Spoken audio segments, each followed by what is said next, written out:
So, just to begin, I want to actually ask a question. And with the muting and unmuting, maybe we can just have a show of hands. Uh, I want to ask the question, how many people are familiar with uh, a teaching in the suttas that often gets called the gradual training?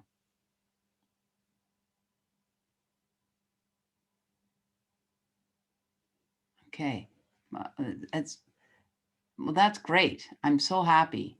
As Um, perhaps as opposed to what happened to one of the um, new Uneg when he obtained a sudden enlightenment, as opposed to gradual training, or as opposed to a sudden enlightenment, which is very rare, I believe. yes, and Um, honestly, Victor, I think the context of a sudden enlightenment is the context of a gradual training, that gradual training occurred in some other lifetime.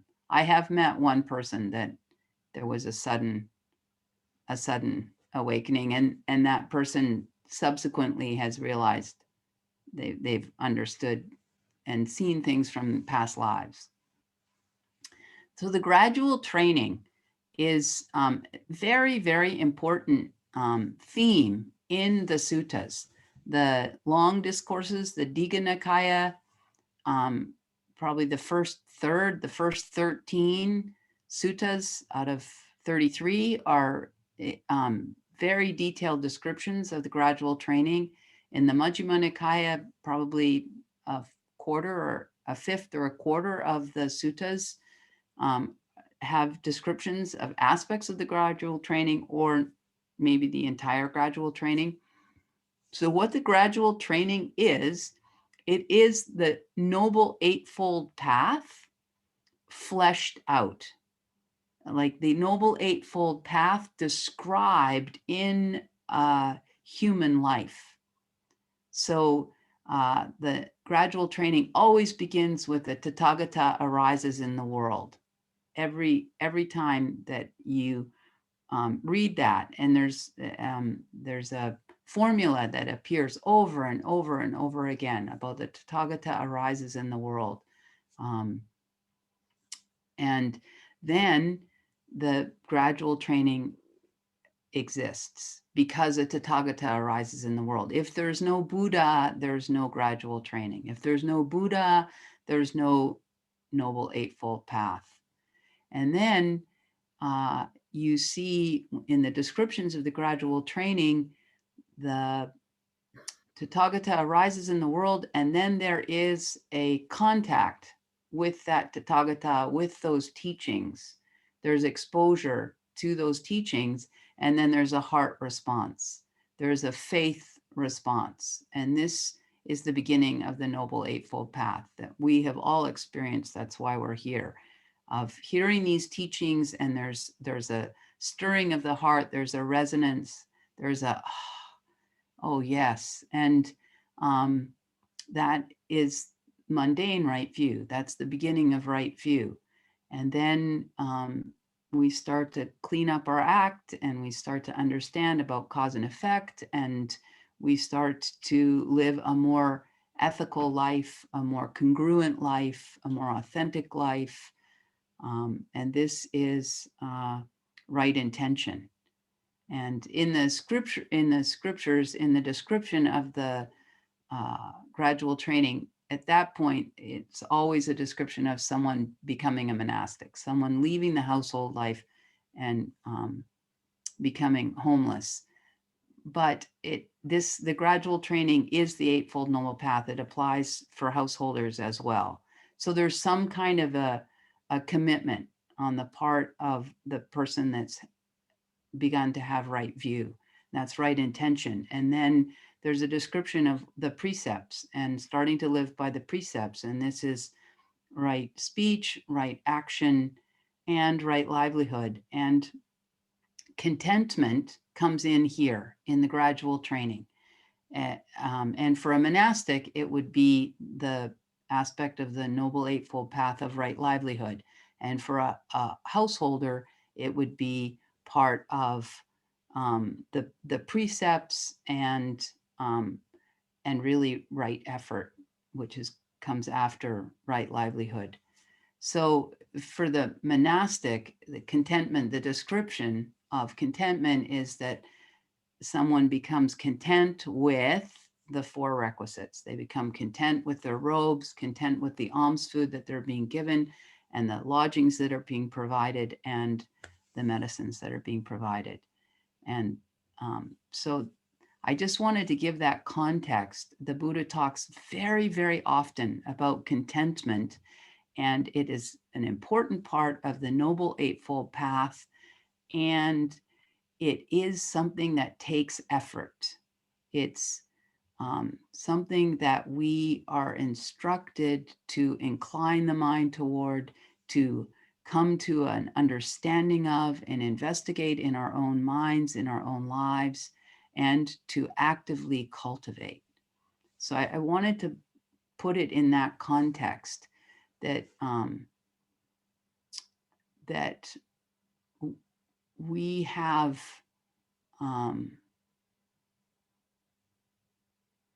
I don't want to use the word control. We have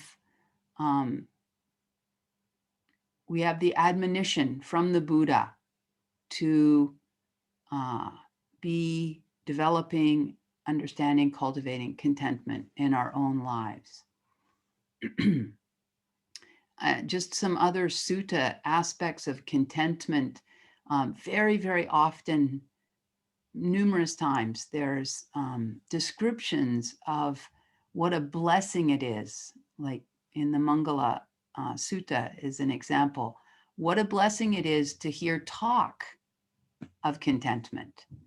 And usually, always actually, when there's these passages about having access to and being part of discussions about contentment, it's also about fewness of wishes, which is very linked to contentment. It's a cause, it's a proximate cause for the arising of contentment, to have fewness of wishes. And so I want to segue into some of the things that are barriers to contentment. And this phrase has been in my mind for about a month, of the tyranny of wanting. And I had this wonderful opportunity to spend 3 weeks with my grandchildren in June. And that was in Nanaimo, British Columbia. That's where my daughter's currently living. And my grandson is 4.5 and my granddaughter is 2.5. And the tyranny of wanting was just like so up in my face, watching these children and realizing, oh my gosh, this is what the Buddha is teaching. Like this is how we got here, because we have these cravings, we have these wantings to exist and to have pleasant contact and pleasant experiences. And it's so undampened, so unfiltered in a small child, that you really get to see the habit of the mind to just want, and the suffering that is causing. There were just time and time and time again, we would be laughing and we'd be in the moment, and a new game would be evolving and being created, and my grandson would be like, stop it, and go, me first, and do me like that. And anything that was, he just was caught. It was so clear. And then we'd have to negotiate, that it would be his turn first, and that I would say the phrase of the game in just this way. Like he was always trying to grab on to anything that was lovely and fun and spontaneous. Then he would grab it. And it was a cause of great suffering. So the tyranny of wanting. And the the path to contentment is really for us to understand the wanting habit in our own mind and um, stop the delusion of buying into it and stop the delusion of allowing it to be our dictator. Um, this is just such an important thing for us to be doing, even, even in the midst of our meditation practice. I think it's a very useful area of inquiry. Ajahn Brahm is talking about it all the time of just, it's good enough. It's okay.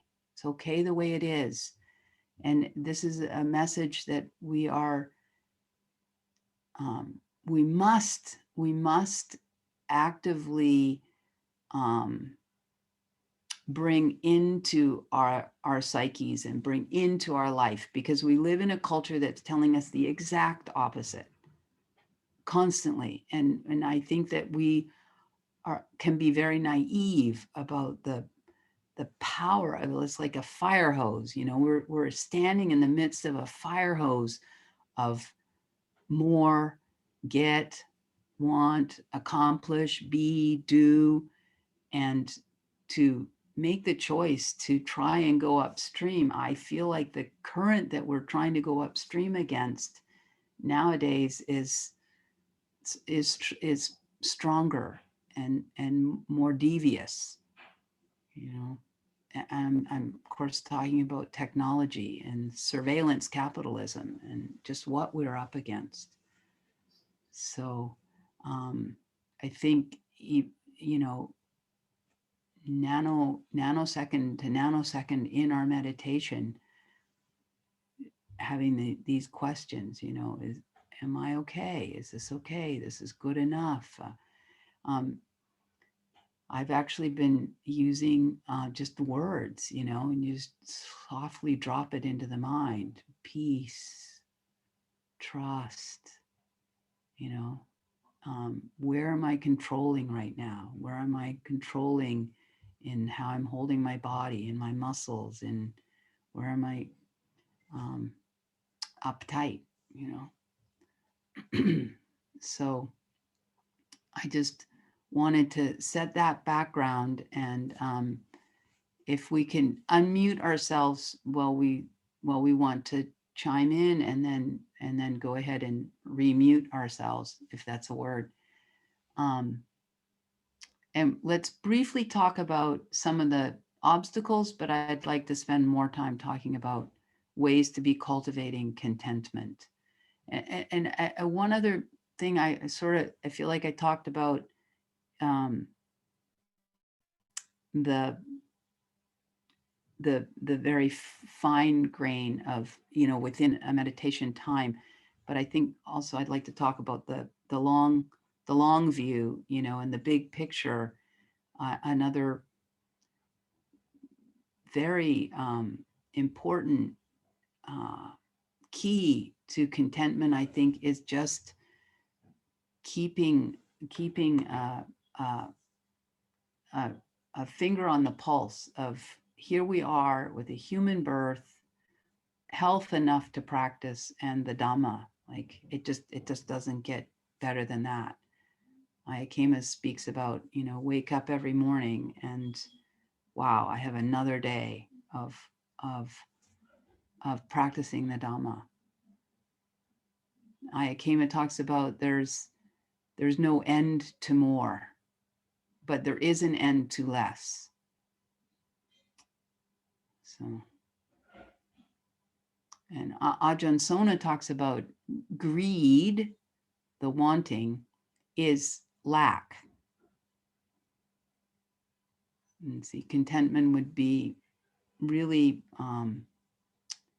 really looking that long and hard, right in the face, and getting to a point where there isn't a feeling of lack. There's a feeling of enough. I think that is the essence of contentment. So I'll stop here and ask people if they're willing to talk about a little bit, maybe how that's landing and things that they feel are obstacles. And I'd only like to do that till about 9:45, and then us definitely talk about ways to actively be cultivating contentment in our own hearts and lives.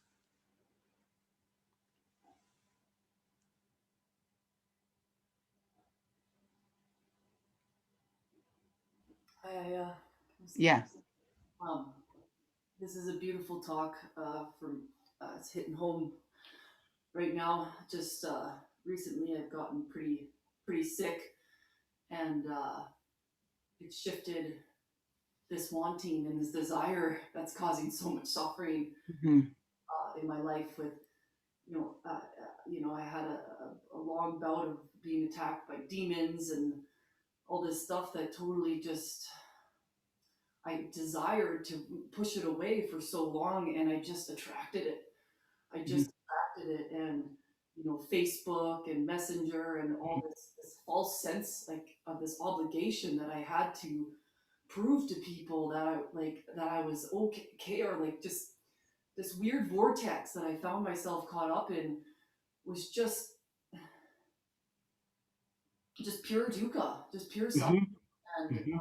after I figured out what was going on with the vessel, the human form, it just shifted, and I deleted the social media. I stopped, I just stopped paying attention to any of it. I said, you know what, demons, whatever, you can come, but you're not gonna take over my life, and you're not gonna send me into an unconscious habitual pattern that has been causing me suffering for probably many lifetimes, but this one right now. So like just letting that go, I've really felt it's been weird. I've been purging from something that didn't even really exist. And But my goodness gracious, this past week has been very, very much more peaceful than I've experienced this whole life. So this topic is bang on for me right now. And any more advice that you have to continue down this, it's weird because I feel like I don't have any, like I've got Sangamita right here. She's the closest person in my life right now. But it's just like, it's like, where's all this attention coming from? But that attention was causing suffering. And so yeah, so any more advice or techniques, and just to let go from that wanting and that desire of even food or attention or relationships, or all that is just very, very appreciated. Well, clearly lots of insights. That's beautiful. Thank you for sharing, Kelly.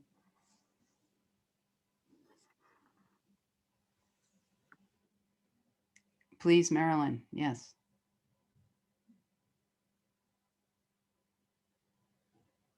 Wrong button. Sorry.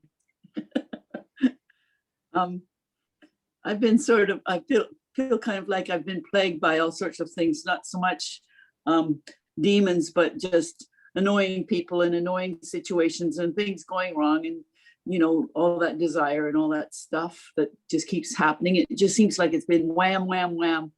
And I came across this expression, oh, and now this. And it's very handy. I find, oh, and now this. Oh, right. So they're not going to do what they said they were. Oh, now this. And it's very nice. It's just, oh, here we get another hit. You know, it helps with the contentment of the way things are. And I think it also is handy to have someone else sort of in your team that you can say to that person, where you normally would go there and complain about what the terrible situation is. You can say, and now this, and they can say, and now this to you. It's handy, those two things.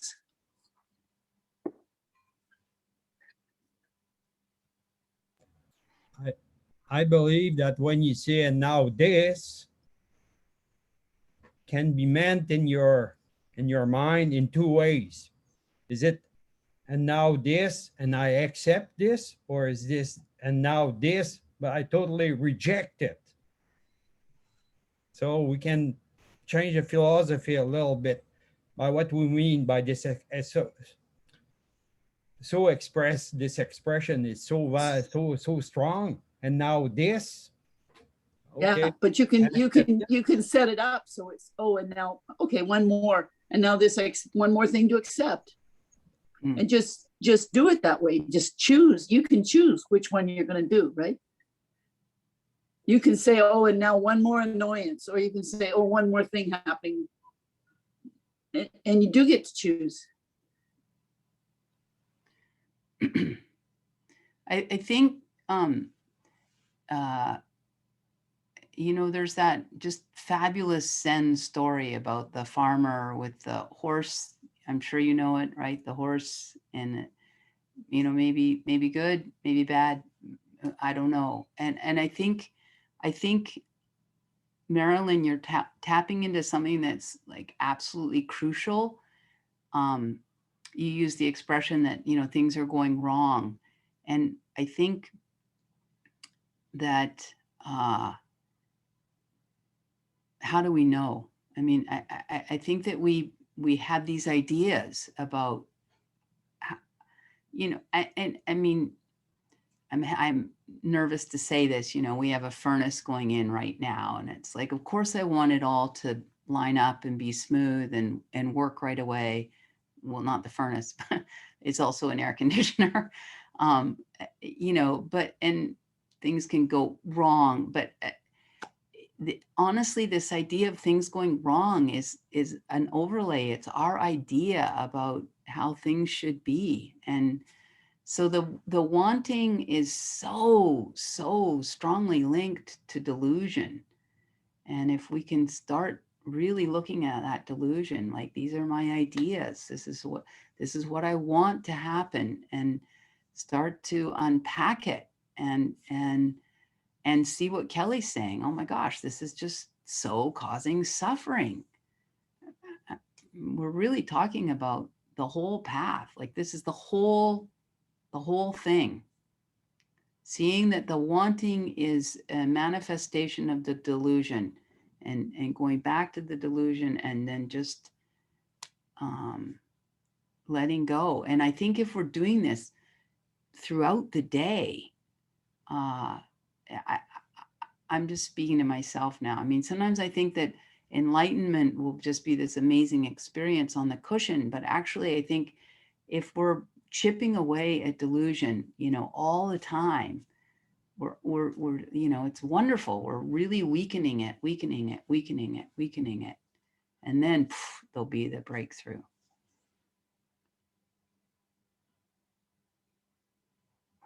Now, please, Dana, please. Thanks. Yeah, the story of the farmer, that really helps me actually. And sometimes I even just hear the word maybe in my head, and it just eases that clinging and that desire. And I've also been in a I think it was a metta meditation or something recently, the phrase, may I open to things just as they are. And that's just been helping me a lot as well. But I wanted to also share something came up recently in some teachings about the question of, do I experience longing? Or there was something about the word longing that really resonated with me, because I get these longings to almost to just have a different life, or like it's comparison mostly is what happens for me. So I too have let go of a lot of social media, because that is just the trigger for me for comparing myself to others and seeing my life as not enough and all of that. So as soon as I recognize it just happened, this morning, just before this, like, started to compare myself to someone in their life, and I just have to just let it go. So yeah, I just wanted to share that. Thank you. Oh, thank you. And then this just is a habit of the mind. I mean, then you become a monastic, and no, I'm not on Facebook, but I'm certainly comparing, to another monastic. I mean, it's just what we do. And so much suffering and such delusion. We honestly, I mean, I barely understand my own life in my own mind. Well, I don't, obviously, I've got a lot of delusion. So how could I understand? It's just ridiculous. But we sure get caught, and we sure do it. And social media is set up on it. And the more I think as practitioners we can be talking about what's going on with us and the screen, and that it's safe for us to be honest, you know, about us and our phone. And this is very helpful. These are very helpful discussions for us to be having.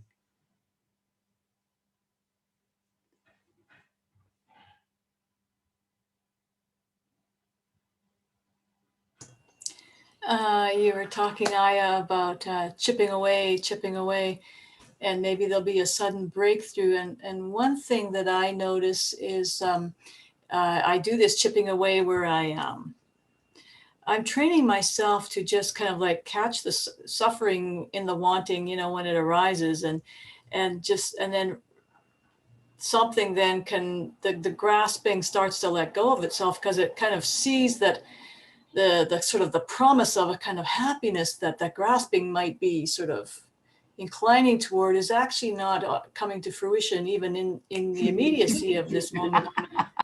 So just to, something is training itself to kind of relax back out of that and sense that higher happiness that's born of not grasping, you know. So I feel like I'm sort of chipping away there, and so then the default can start to shift. The grasping is just a little less and a little less and a little less tenacious, you know. So gradually, I mean, it is a work. You do have to work at it, but yeah, that's my kind of way to sort of train to see the suffering, and then the relief in the not suffering, and right there is the contentment. So I love that, right? So yeah. Yeah, no, really the contentment that, you know, we've just been sold such a bill of goods, you know, that contentment will come when we get what we want. I mean, this is just the delusion, and this is just not true. It's just not true. And it's not like at the end of the sutras, you know, often the listener will be like, oh, you know, Gotama, you know, thank you. You know, basically you've turned upright that which was upside down. And I think it's important for us to understand that the Dhamma, it's not like we're getting it a little bit, we're just a little bit off. No, we're absolutely backwards. We're completely upside down. This idea that getting what we want, and to just even understand my wants are completely delusion. I don't even really, I just was, it was so clear with my grandson. He just thinks that if he gets this, then he'll be happy. I mean, and he doesn't even know what he's wanting, you know. I mean, honestly, you'd hold up two things and he would want this one, and they're exactly the same. Ivan, these are exactly the same. And then if his sister wanted this one, then that's the one he'd want. Or if it was in my right hand, that's the one he'd want. Or like, this is just, it was incredible teaching. If you can get around a young kid, it's like, wow, this is so what the Buddha is talking about. Karen had her hand up. Oh, thank you, Sangamita. Thanks. This is a really great subject for me because I've been struggling with an issue, and some of the stuff you're saying is really resonating with me. One of the things I find that I'm struggling with lately is, even though I might be feeling content in the moment, that desire still arises. Like, for example, I could be sitting on the couch. It's a very pleasant experience. I'm sitting there reading a book. There's nothing unpleasant going on. But still, a desire arises, like, go get some tea. And we're like, well, I just had a cup of tea. Why do I need another cup of tea? Go get a cookie. Well, I'm not even hungry. And I'm hoping that, you know, that's something you might talk about when you're saying dealing with contentment, because I'm finding that very, you know, kind of, I don't want to say frustrating, but it just keeps rising and rising. And you know, I try to put it down and say, okay, no, I don't need tea. I'm fine. Anyways, so that's what's going on with me, really noticing that, fine tuning that, even though I might be content, those desires still keep coming up. I would love to invite others. I have something I want to share about that, but I think other people would have things to share about it as well. That's a really, like, it's great to talk about this. I mean, we can honestly talk about this every time. What I like to add to what Karen just said is that this occurs to me also sometimes when I get irritated or a bit mad or peed off a bit. I have this idea that I seek vengeance. I want to get even, you know. And Mhm. even if I know that it's wrong, I try to shred away that idea of vengeance or revenge, but it's still, you know, in the background, it's still there for a long time. Mhm. And that's very sometimes a bit frustrating. Mhm. I really appreciate people's honesty. Thank you, Victor. Yeah. In terms of working with these things, the first thing is that you're already started, both of you, because the awareness is there, the mindfulness of there is there of like, oh, this is what my mind is doing, instead of just being, pulled along and just being swept up. You're aware, like, oh, look at that, look what's going on, look what's happening, and the second part is that you're approaching it with some wisdom. Yes, there's that challenge that happens as we cultivate awareness and cultivate mindfulness. It's almost like you realize how dirty the house really is. It's like you've put some glasses on and you're like, oh my gosh, seriously. And that's there's an unpleasant, but the Buddha says it's an unworldly unpleasant, that, oh, that, sort of a hiri ottappa. And so you're already on the way. And I think what I would want to share in terms of the next step is it's different for the two situations that were brought up. Karen, I think that this is sort of the nugget of the talk that I'm wanting to be talking about contentment, that right there, when there is some contentment and there's an ease and a calm and a peace, and then this little niggle of, oh, and maybe I could, open the window and get fresh air, or maybe I could call my friend. The next thing, I think the Buddha's instructions are to put the focus on the contentment. And so you've got the awareness that you're seeing the next hit, the next idea, the next pleasant thing. And there's the voice, so go ahead and reach for that. And the Buddha's instructions are for us to turn the awareness back onto the contentment. Whatever we focus on, we get more of. So then you put the focus on, oh, but what's really well in this moment? Oh, my body's relaxed. Oh, and deep, and to grow the contentment.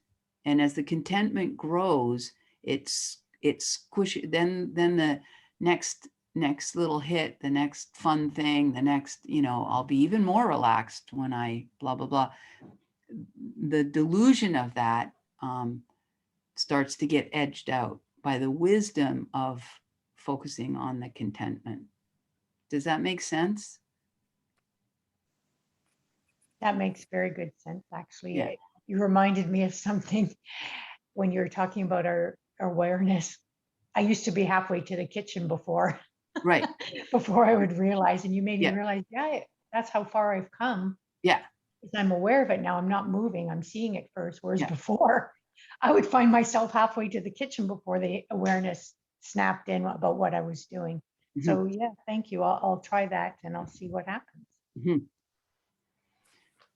And Victor, I think that I just so appreciate your honesty. I mean, yeah, people that have, we don't admire, or that have stung us or hurt us, or you know, in some ways it's very, I think that this is where the Brahma Viharas come in. It's not been our habit to really wish well for those people. And I think just wisdom again, just understanding when I have ill will towards somebody, or even, ill wishes towards someone, the person that's suffering is me. And just continually coming back to that wisdom. So, yeah.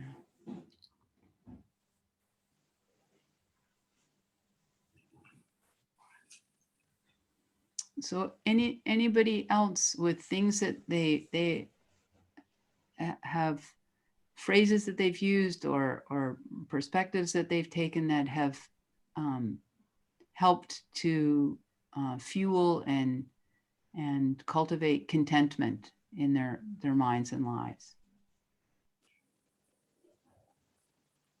I'm not sure I have a solution, but I find for me that discontent most often comes up when I have to do something I don't want to do. Mm-hmm. I'm busy right now trying to find assisted living for my mother, and there's so many facets to what I need to look at that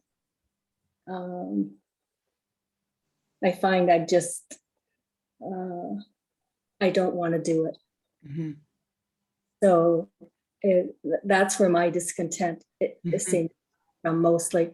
Mm-hmm. For the most part, I find that I agree with a lot of the rest of you in that I've turned away from the media, and it is so much more peaceful in my life. So I'm rather enjoying it. But I do have to say that when I get together with other people, now that we're getting together or we're talking on the phone or something, that I feel I'm out of the loop. So it's trying to balance mm-hmm. being informed mm-hmm. with not getting caught up in what I call earthly struggles. Mm-hmm. Mm-hmm. Yeah. Well, Sharon, you brought up something I actually haven't spent a lot of time thinking about. That rub, that irritation, that about doing things that you don't super want to do. Anybody else have ideas about that, about working with that? Yes. Wendy Ann, go ahead.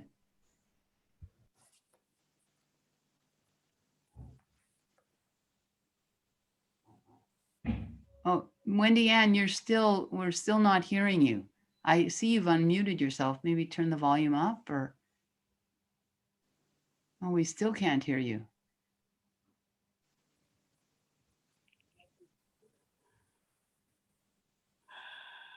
I think maybe now.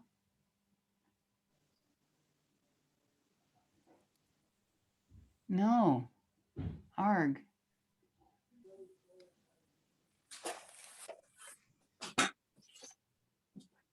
Oh, that's unfortunate.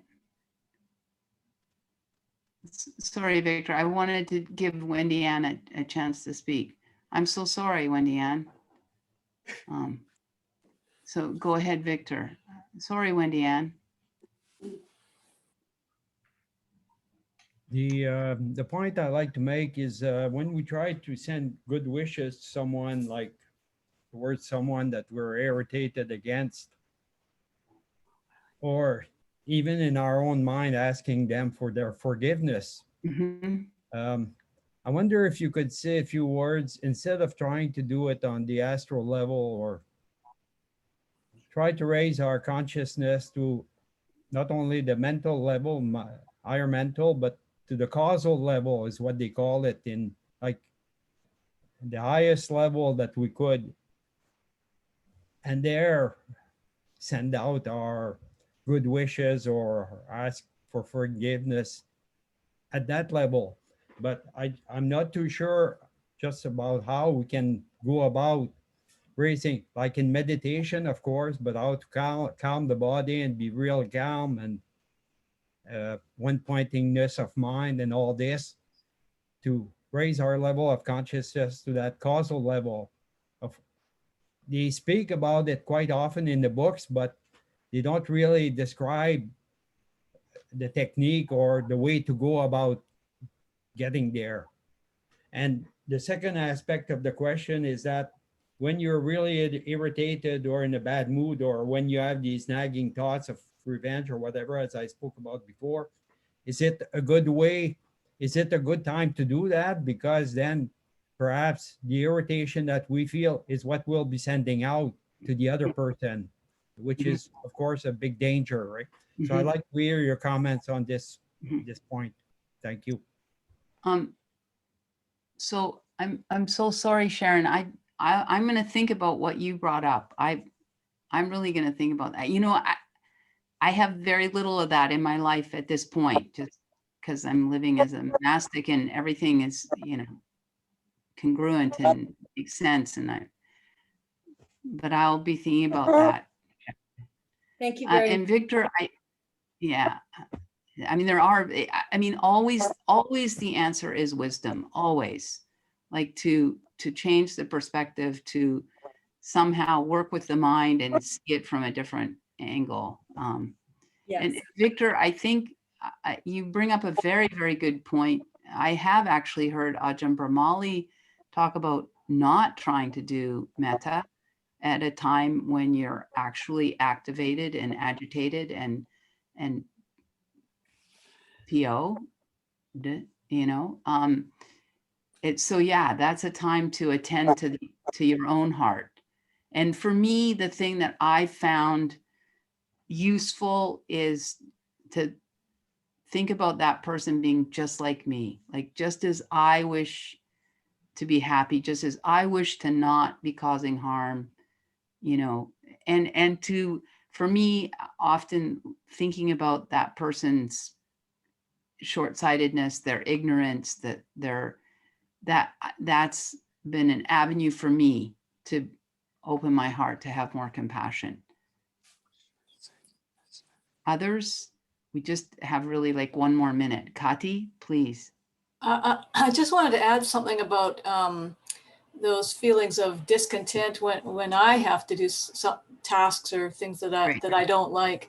One of the things I'll come right back and just notice, like, what is it I'm actually resisting in this moment? And it's usually a feeling of unpleasant in the body in some way. So there's some kind of unpleasant feeling that's been unconscious, for instance, fatigue, or you know, just something that feels unpleasant. And so making that conscious and realizing, oh, okay, yeah, there's just that. I don't have to resist that. There's just unpleasant in the mix here. And what my mind does with that and it start to project into the future. So I leave the present moment. So it's just coming back to be really real with what's happening and noticing resistance. And then the resistance can soften a bit and I can carry on with a little less aversion. That's my 2 bits worth there. That's absolutely beautiful. Thank you, Kati. Great. And I'd just like to add, and this is on our website, so if people can't find it, they can contact me and I can give a direct link. But for what Victor was talking about, I think Thich Nhat Hanh's holding technique, which is also discussed by Bhante Gunaratana, not with that title, but a way to sort of get yourself calmed down so that you can go from tunnel vision, I'm Lily White and they're black.